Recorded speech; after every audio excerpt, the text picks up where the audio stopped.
घडी. परीट घडीचे कपडे घालून सभ्य दिसणं ही माझ्यासाठी इस्त्रीवाल्याची कृपा आहे. तो भूमिती शिकलाय का? नाही, पण घडी मास्टर आहे.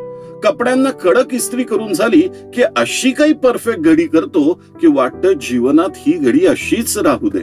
बाकी घडीचं आणि माझं कधी जमलंच नाही. नगरला आमच्याकडे साड्यांच्या दुकानात 2-4 बायका याच कामासाठी ठेवलेल्या असतात.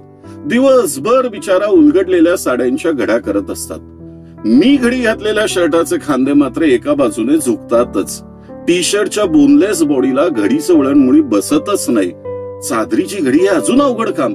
चादरीची 2 टोकं काही केल्या जुळतच नाही. साड्यांची घडी मोडणे हा बायकांसाठी मोठा सोहळा.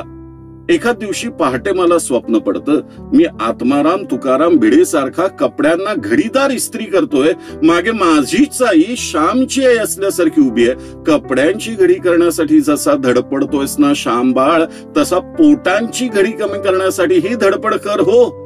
हे ऐकून बायको कुचकट हसते. हाताची घडी आणि तोंडावर बोट. मी मजबूरन हातावरची घडी बघतो. अपना बुरा टाइम चालू है. आखिर में हम सब 2 घड़ी के मेहमान है. एक हातावरचं आणि दुसरं भिंतीवरचं. धन्यवाद.